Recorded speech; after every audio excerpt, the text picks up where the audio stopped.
On board. Cool, thanks very much.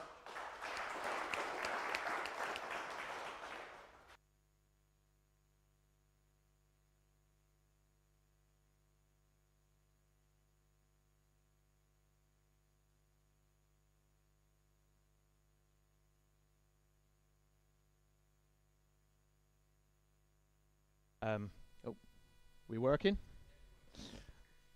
So, first thing I suppose, who's aware of us? Everyone know who Garage Vitals are, people using us, who's not? Okay, just so I have a rough idea. So, I basically started from Parkside Garage. I own a garage with my dad. Many of you may know that already. And we were just, how the hell do we fix this? How do we get the software? And I sort of realised we needed the OEM stuff to be able to do software updates and various other things. So one thing just led to another. You come on training courses like James's and wherever, and we're meeting people and they're asking me. And as time led on, more and more people were calling me saying, can you help me get the OEM software?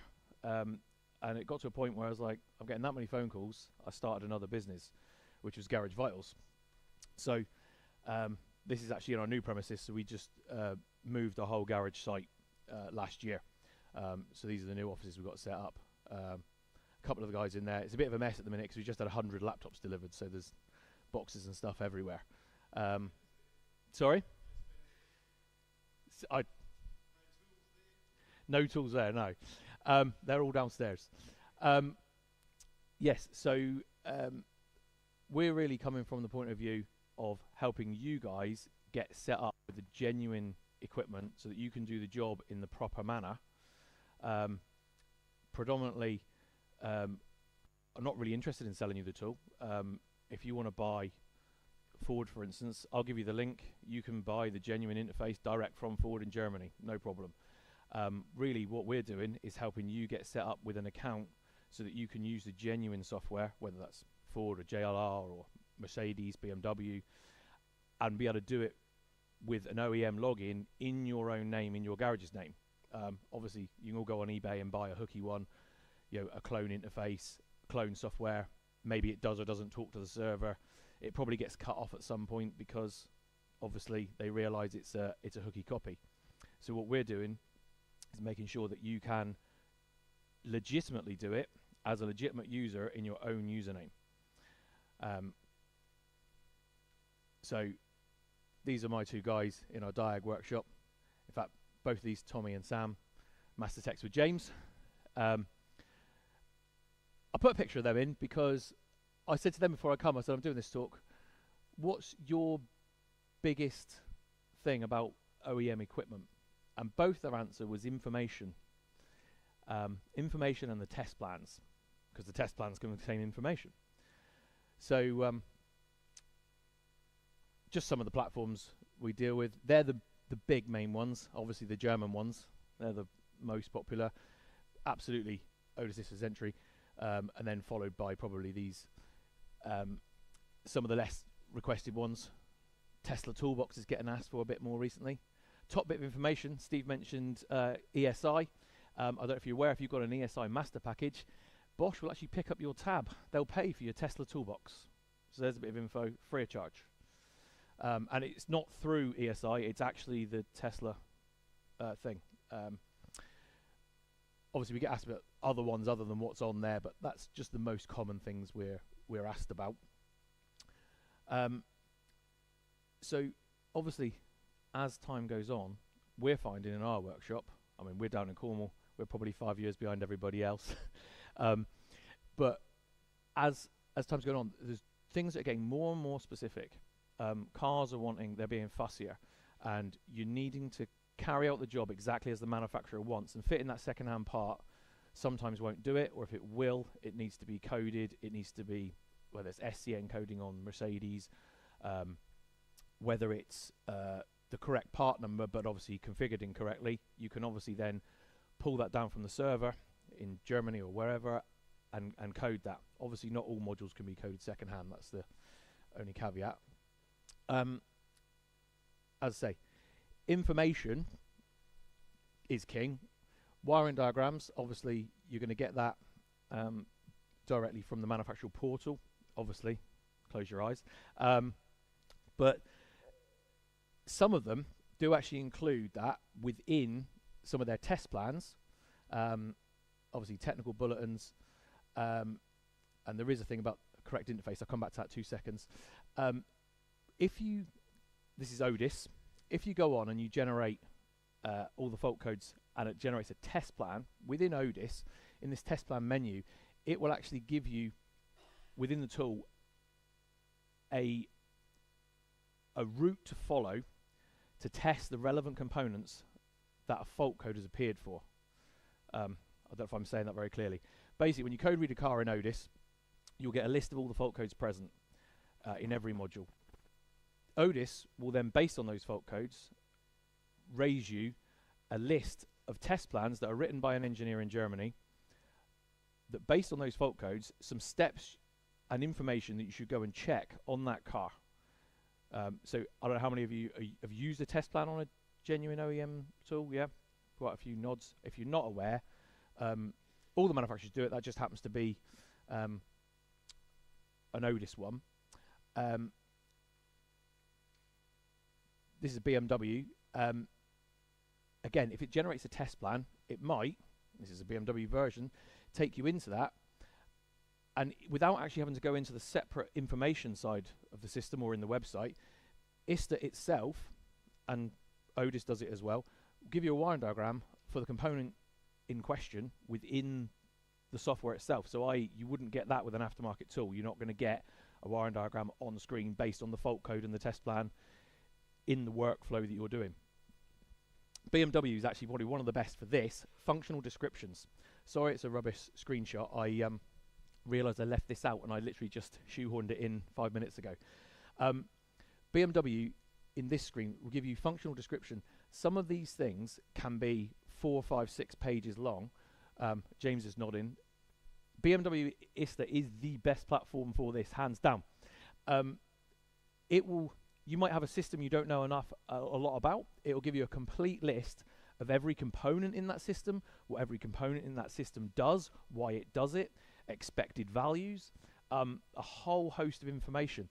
I had one on a 2016 the other day, and it actually, part of the test plan, revved the car up, measured the EGR cooler temperature change whilst it revved the car. It was about a 10-minute plan. It came back, it said, yeah, the temperature changed by 120%. And I was, oh, okay. It's obviously flaps working, you know, no worries. Next screen, it went, test plan failed. It must change by 150% minimum. Oh. And with a normal tool, you'd probably just go, well, it's moving. I'll move on to the next item. But as it was, I rang BMW, there was actually goodwill on the item. And I think the customer got 80% off or something ridiculous. So there's definitely information there that's king.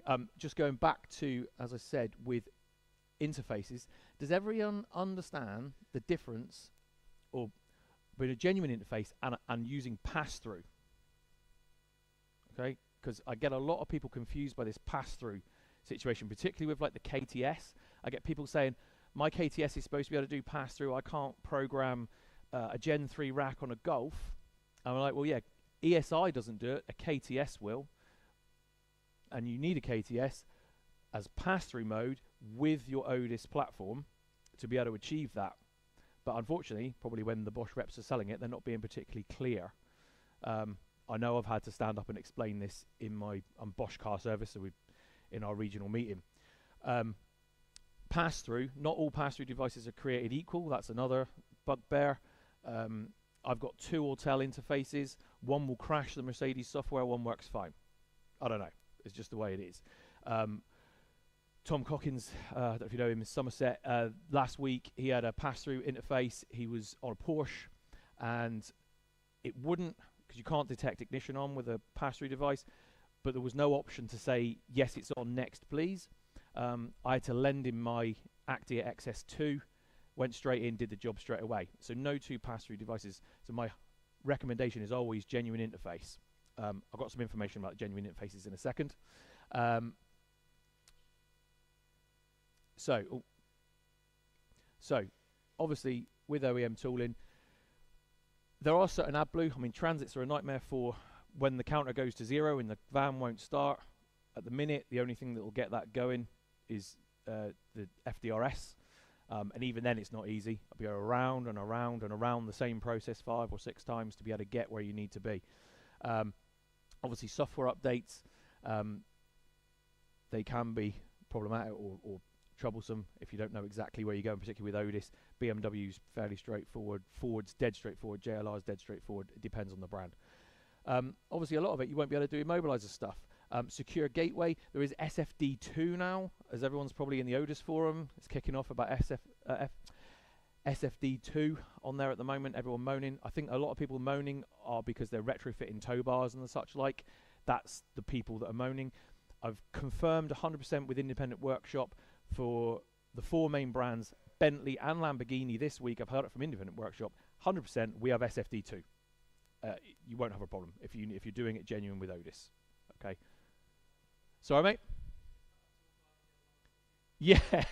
Well, I don't think that's what that guy was doing, to be honest. But well, the post in the forum was, it's cost me 30 grand. I was like, well, you're not doing normal stuff. But anyway, obviously you can check the coding against the server. So if you've got coding errors, things are being weird. Volkswagen's a bit problemsome at the minute with ABS coding. You're doing an update on an ECU and ABS code afterwards. The other thing is, how do you know that your aftermarket tool is going to do that job? Because the biggest bugbear I have is we take a job on, or have done in the past, and then you go to program it in, and it won't do it. It did the last Golf, or it did the last A3, whatever, and it won't do this one because it's got a slightly different system on it, and the aftermarket tool haven't reverse engineered that process yet. Whereas you know with the dealer tool, it's going to do it. So my rule is in the office, if we haven't got the dealer tool, then we're not booking that job. Yeah, we'll do brake pads on it, but we're not going to take it in for a diagnostic. If it's a really good customer, one of James's green ones, and he's got an amber vehicle or a red vehicle, for the customer, maybe we look at it, we explain we can only go so far, and obviously if it needs a module, we're just not even going to start that because it's not worth going down that road. Cost-wise, the dealer interfaces, I mean, the BMW one is the biggest news there. Absolute bargain. There is no need to buy any of these interfaces from anywhere other than direct from manufacturer. I can give you the links. You don't have to buy anything from me. I just give you the link, no worries. BMW, buy it direct from the AOS portal where you would sign in anyway. JLR, there's a website. Volkswagen, you can buy it from TPS. You need the right part number and you need to be authorized by Volkswagen before they'll sell it to you. Ford, you can buy it direct from the website. Mercedes, again, you've got to get authorized, but you can buy it through the B2B portal. That's only a handful. Price-wise, they're very reasonable. Obviously, there's plenty of other interfaces you can get. We can direct you with that. Obviously, you can just use your own laptop. If you haven't got a laptop, we can supply them. I've got one over there for anyone to have a look at what rough sort of thing or what we supply. Cost-wise, it obviously depends exactly what brand you have in. There is application. Some are dead easy. Ford's really easy to get set up with, whereas Mercedes, Volkswagen probably take you 6 to 12 weeks for authorization. What do we do as a business? Well, I've explained some of that. Obviously, we're doing installs. We do setup. Connections. If you've got interface, obviously there's firmware updates on interfaces. Password and 2FA, things like that. Everybody's bringing 2FA in now. That's a bugbear. Everyone's playing password ping pong. If you've got more than one branch, who's got more than one branch? Nobody? Okay, well, I have quite a few customers that do, and they're pinging it around, or the workshop and the office are all trying to log in. If you've got BMW, biggest tip right now, do not use the same username in the office as you're using in the workshop. You will get kicked out. It will cause you problems. I've had people with programming go belly up whilst just because the office want to look a job time up. So we need to set multiple accounts up if you're using that with BMW. It's a big problem. As a business, we do ad hoc. We can fix if you just got something that's broke today and we never see you again, no problem. If you want, we do monthly maintenance. There's several people in here that we look after. Whether you got 1, 2, 3, whatever you want, we can manage it on a monthly basis. Updates, we'll help you with all the password. Basically, we'll do anything IT up to the point of pulling the VIN. Everything after pulling the VIN essentially is, it's fixing a car. You need to come and sit James's course on using the kit.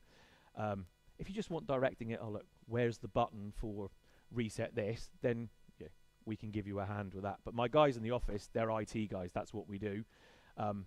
If there was another one of me, then he'd be in the workshop, or I probably wouldn't be able to employ him, would I? But the primary thing is, and this is the most important thing from sitting all the courses, I would always